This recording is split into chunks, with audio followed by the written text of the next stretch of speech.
Welkom bij Business Radio vanop SuperNova in Waagnatie in Antwerpen. Ik ben Tom van der Velpen en tegenover mij zit Adam Reynolds, een software-as-a-service genie en oprichter en managing partner van, hou je goed vast, Invincible Software Holdings, ISH. We gaan het uiteraard hebben over strategie en communicatie en hoe onmisbaar dat is voor bepaalde bedrijven.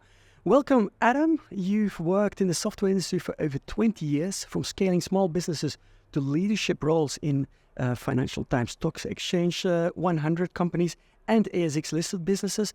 Most currently, your role at ISH is to work closely with the business leaders in your company's portfolio companies and help support their ongoing growth. That sounded like you're a big shot. Well, first of all, Tom, thanks for having me on this morning.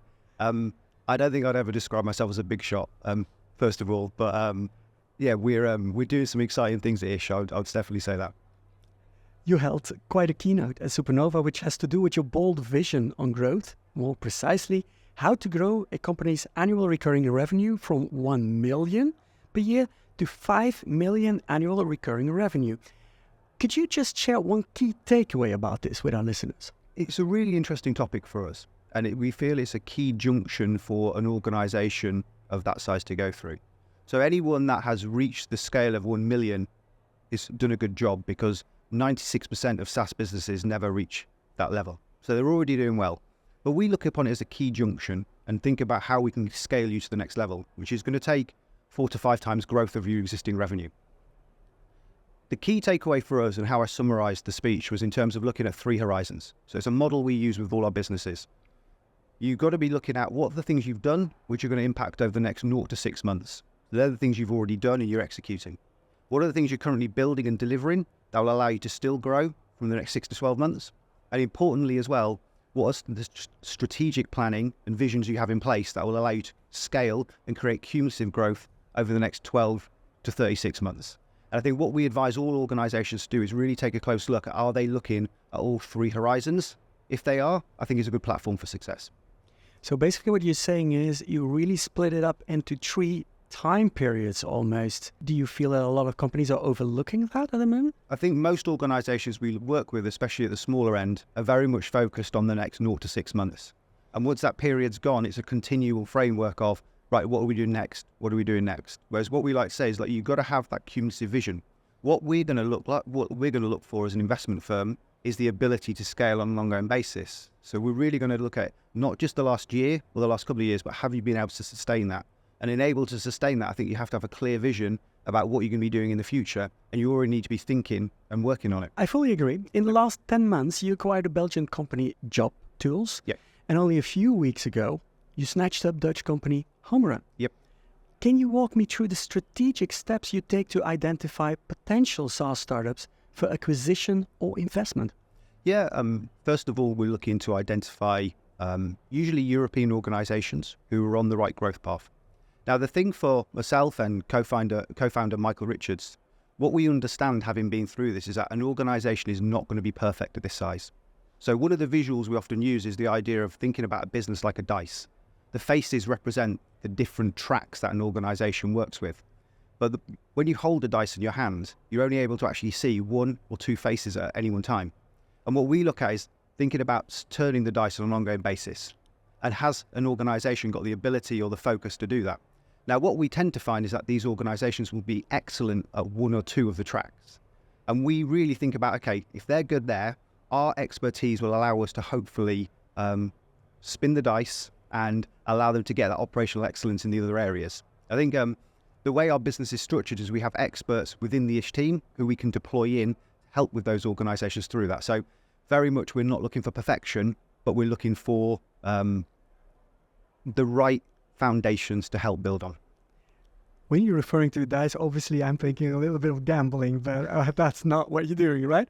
Well, I mean, to an extent you always are, but we obviously deep dive into the organizations. We go through a view of kind of the financial performance, but also the team performance. We look at how we were able to scale into the markets and the opportunities that arise. And an investment to an extent is always a gamble, but yeah, for us, that's the exciting side as well. I totally understand. The key factors, that would contribute to a successful scaling of a SaaS business? Because the landscape today is very competitive, right? Yep. Could you identify 2 or 3 really, according to you, key factors that help scaling? Yeah, I mean, I think the first one is a pathway to cumulative growth. So have we got the opportunity to continue to scale, or are there things we could add in to achieve that? So again, some quick maths, and this is something I talked about in the speech today as well. If you're at 1 million ARR and you need to grow this year, your average monthly recurring revenue from a new sale is €250. In order to scale to 30% with no churn, you need 9 new sales a month. If you put in 5% churn, you then need 11 new sales a month. That then can work it forward. Say, for example, your conversion to opportunity is 30%. You need broadly 350 to 370 well-qualified opportunities this year. So have you got that pathway? Might be a stretch, but yes. Fast forward a couple of years and you're at 3 million. The same cumulative growth now requires, with a little bit more churn, let's say 10%, 1.2 million. And again, you kind of do the same maths. You need to have 1,500 well-qualified opportunities. So is there a pathway to achieving that? And this is where we come back to the horizons. There will be, but what you're going to look to do is what are the levers you could pull to enable you to go down that. And then what we also look for is just really solid foundations, really solid metrics, which we can help with, really solid technology, and a good vision within the market. The fascinating thing about both JobTools and HomeRun is they are selling similar solutions into similar markets, and they've scaled in a completely different way. One has been very much a commercial and sales focus, and the other has been very much product-led. So there's not one size fits all, but what we can do is we can help people go through those stages. Yeah, and that must be sometimes quite of a challenge for you as well, because it's very different, isn't it? 100%. I think it is. There's so many different things we see in that, but again, it's very exciting. The reality is there's not just a playbook we go in with. So when we work with these organizations, everyone asks us, what's the plan? Day 1, what's the plan? Day 2, what's the plan? And the thing we have to say is, we haven't got a plan, we just got overlay on your business. We're going to work for the first 3 months to understand what you do, how you do it, what people you've got in the team, what gaps you are, and then we create a plan with the business. Because although we can help, we're not just going to be the people who say, do this and do that. We work very closely with the teams to build a plan which we think will be sustainable and successful in the future. And again, I think there's maybe a level of trepidation from the teams we work with initially, but very quickly they get on board with the fact that, oh, you're not just going to do this, we're going to do this together and go on this journey. And we hope that's exciting for them as it is for us. Yeah, I can imagine that some companies are more open to that than others. I'll tell you an interesting story. Yeah. When we went into one of our businesses, the CEO there had already been through private equity in the past, and he wasn't sure about how this would go. So first board meeting, we start to build out the kind of the ideas, and we very much look at figures as an output. We talk about inputs in terms of being projects and deliverables. So we sat for about 3 hours and we talked about what's all the projects and deliverables that we can work on. And then we talk about, okay, if we executed those projects and deliverables, what is the vector and the scope of growth that we think is achievable? And then, we broke, it was been intense. We went for lunch. He said, I've got to be honest, that was a bit of a shock. I said, what do you mean? He said, well, usually my private equity experience is someone puts a spreadsheet on the screen and shouts at me for not hitting target. And do you know what we said? Look, we've been in these businesses, we've grown, and we very much have an understanding that's not the way to do things. Yeah, I can imagine that there's sometimes a bit of a fun atmosphere as well. It's got to be stressful but fun. Well, like you say, you will spend probably more time with your colleagues than you will with your family. So you might as well enjoy it. That's good for me. Thank you so much for your contribution here. Looking at smaller SaaS companies, SaaS companies, if they want to grow, what would be the number one thing they should focus on? I think it's a very difficult question. I think what you've got to do for each of those organizations is create a plan that works for them. There is a number of different levers you can pull, but I think often what you've got to do is you've got to lean into the areas that have maybe been neglected. That is the way. Don't focus on the things you do well, but focus on the areas that you need to improve. And that might be things like analytics, operational efficiency, design. It could be process improvement. But I think really what they need to be is very honest with themselves around the areas that they're not focused on. Okay, come back to this dice. Which are the faces we're not looking at? It's not about doing the better things better. It's about really, I think, leveling up in some of those other areas. So it's a really hard question if we say there's one thing, because I think what we find is that the one thing in business A could be very different to business B and business C. And I think for us, what we've got to try and do is unlock that for each of the organizations. Yeah, and I can imagine that being honest is probably the most important advice, isn't it? Because when you're a startup, it's really hard to be honest with yourself. You just believe and hope. Yeah, 100%. And I think one of the other things we kind of say as well is as you're going through that next level of growth, it is going to be an evolution. We often advise either founders or the CEOs we're working with, you're going to have to lose your ego, but not your expectations. And what we mean by that is that bring good people in and allow them to move forward. Don't sweat the small stuff. Well, I wouldn't quite have done it like that, or that's not quite aligned with what we have, where we would have done it. Think about, are they implementing things that are driving you forward? But continue to set the expectations of the business. This is why we love small businesses, because it's the most fun time to be in the organization. I hate that stage you get to when people start kind of saying, well, that's not my job. The thing about small businesses is everything is everyone's job. And then you can suddenly get a stage where people start hiding in corners. But what we really think at that, at the kind of growth stage, that 1 to 5 million, you've got a small, dynamic, loyal team, and we just love being part of that. Thank you so much. I'm not biting the dust here because Adam Reynolds, founder of software company Ish, is taking me on a wild ride into the world of SaaS. We're taking a short break. We gaan er even uit, maar ik ben zo bij je terug met meer Adam Reynolds. Tot zo dadelijk. Business Radio, live from FTI SuperNova. Life's a venture.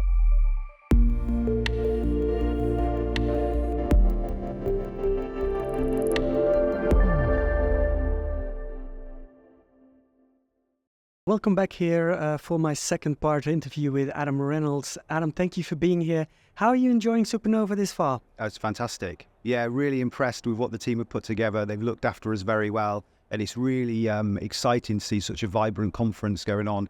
Well, yeah, when we consider, I think that it was 4 years ago to the day we went into lockdown in the UK. The world has obviously evolved, but it's really nice to see so many people interacting face to face. It is, absolutely, and we'd love to share some of the vibe that's here with our audience. And that's why this second part, I'd love to focus with you on HR, because your company, Ish, develops, amongst others, software for the HR market. Now, with AI being the talk of the town, could you share with me your thoughts of the impact of AI on recruitment? Yeah, I think we very much look upon it as something that can help with the early stage processing for organizations. So what it should allow you to do is automate and identify processes that help candidates get through the early stage of the journey effectively and efficiently, and also supporting organizations as well. Could you make that a little bit more specific? Could you give us some examples maybe? Yeah, I think if you look at how we take candidates through the journey, we're looking to identify and pass information through the system that helps you identify the traits and characteristics and skills and expertise of key candidates. And that's something that historically had to be a bit of a manual sift. That idea of a HR or professional sifting through 100 CVs and identifying the most effective one. Now we can look for key traits, we can write the algorithms into the software, and it can identify the people who we think are most aligned to the role, but also the organization. Yeah, and I'm just wondering then, is there a risk that the removal of the human factor in recruitment negatively, for instance, impacts the selection of minorities? I've read that somewhere. How biased is AI? Yeah, I mean, I think that is a concern. And I think what it should do when it's well executed is it should actually anomalize any of the protected characteristics that individuals have. It should actually remove bias, because the AI tool itself should be kind of faceless and baseless. It should just take through and identify expertise and skills regardless of background or anything else that might be discriminatory. So I think it should be a benefit. That when done well, I think it should really be a benefit. But is there a risk? I think with everything there is a risk, yeah. So what we've got to be doing is we've got to be constantly checking that it is providing the right information at the right level for what that organizations require. So I think with everything there is a risk, but it's got to be something that's managed. Like I said earlier, I think AI can really help at the early stage. But when you come to the latter stage of recruiting, we want to sift out the applicants and the CVs as quickly as possible, and then get the effective people in front of actual people. And that's definitely a point where we could use some help, I guess. I'm just wondering, if I'd be applying for a job, is there a way for me to hack the system and actually score well? I mean, it's a good point. I don't think there should be, but I think you can probably be clever with how you put the information forward.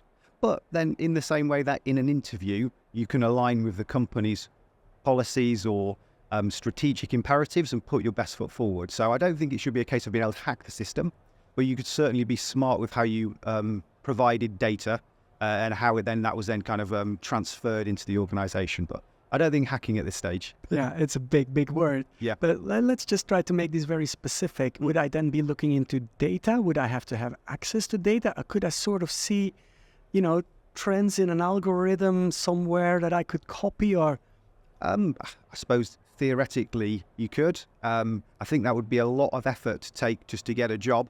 You might just be better off kind of preparing for it and then putting your best foot forward. So I think I wouldn't worry about it in terms of the software we have, but I would worry about it on a kind of an exponential level. So I think that's where you've got cleverer people than me who are awarding against that. Yeah, and then of course, and on the other side, there is ChatGPT, with ChatGPT now building and writing CVs. What's the best strategy for companies to deal with this? How will you know whether you are recruiting the right person? Yeah, I mean, my view on CVs is they've had their day. So if you think about it, the context of it was the CV was created so that someone can send a physical copy through to a role, and then you would sift through the information and decide whether they were required or not. As we touched about, I think the technology is in place now where that's not required. If I want to understand your CV, I could do that within 30 seconds because I could log onto LinkedIn and I could get a better feel for who you are. So I think the CV in its historic form is dead, and we'll see an evolution around that, and we'll see more the gathering of real-time information. Again, I think that's where AI could be helpful. I can get the information about you directly without you having to put together your updated CV and send it through. So hopefully we'll see a direction of that. So my advice on CVs is, don't bother with them too much. Do I hear you saying also the role of LinkedIn should not be underestimated? Oh, 100%. Yeah, we are really seeing the ability to have more information. One of the challenges from a recruitment perspective historically is that I don't really know you. I don't know you. I meet you. I see your letter you've sent in. I meet you for a couple of hours, maybe a couple of times. It's very difficult to get a feel. But I think what we can now have is access to a background of information, be that professionally and socially, which allows us to make a better choice about your fit within the organization. So I would look upon that as a positive, but I would also hasten to individuals, be careful with what you're putting out there because it could come back to bite you. Yeah, obviously very much an issue sometimes. As a successful tech entrepreneur, and from your personal point of view, just moving on a little bit, could you maybe identify a key success factor to making it as an entrepreneur? I know this is a very broad question, but what would be very important from your point of view? Yeah, I think it's a very important question. There are a lot of individual traits that entrepreneurs can bring to businesses, but without doubt, the most important factor in success is the ability of the team. So, you are never greater than the sum of your parts. So my real greatest success, I think, from being an entrepreneur can be attributed to the great people I've had the opportunity to work with, because they've been the people that have taken us forward. I've at times stewarded the ship, had ideas, worked with them, but it's all about the team. Like I said earlier, get rid of your ego, manage expectations, let a brilliant team of people do brilliant things for you. And do you know what they'll do? They'll end up making you look good. I'm just wondering then, because it sounds fantastic, but do they become friends, or is it merely business? I think it depends on the individual relationship. I've had the opportunity to work with people for a number of years, and I have a fondness with them that might go past a professional level. I enjoy the company, the people I work with. I've had great times. We've had challenges. We've had fun. But I also have a separate, complete section of people who are my friends who really don't care about the work I do and how I do it. And that's refreshing as well. So I think a combination of both. But, ultimately, sometimes as an entrepreneur in a business, you're going to have to make difficult decisions, and you have to be able to detach professionalism from emotion. But it doesn't mean you can't enjoy the time you take in with your colleagues. Yeah. Well, that leads me to maybe one last final piece of advice I'd love to get from you. And it's one that we're asking all the speakers today. So, from all the books you've read over the last year, what would definitely be a book that you'll recommend for our listeners? Yeah, I think this is a really interesting one. There's obviously lots out there. So about 18 months ago, I was fortunate to go to another exhibition, and I saw a guy called Marcus Sheridan speak. So the book he's written is called They Ask You Answer. and it's all about strategic marketing techniques, which I think is really important. He talks about making sure you have an understanding of what your customers and your prospects are looking for and how you can translate that into the information you provide. I think what we've personally seen as well is that we've seen a lot of B2B marketing conflating from the B2C world. And I really think there is a delineation. So I really enjoyed his speech. I read his book afterwards, taken a lot of it. I've kind of ordered multiple copies off Amazon and distributed to people in the team, and everyone's really enjoyed it. And, he made his fortune selling swimming pools. Thank you so much for being here.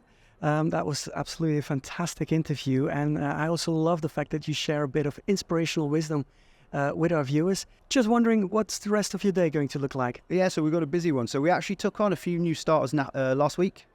We've been traveling this week. So we were into Kortrijk seeing Job Tools earlier in the week, met with those team. We're across Antwerp today. Our financial partners at Strada, who are also based in Antwerp, are here. So we've got a welcome lunch for the team tomorrow as well. And obviously tonight, through SuperNova, I've been invited to the investor dinner. So looking forward to meeting a lot of people and finding out a lot more about different things. Thank you so much, and I hope you enjoyed the Belgian beers here. Thank you, Adam Reynolds. Thank you very much.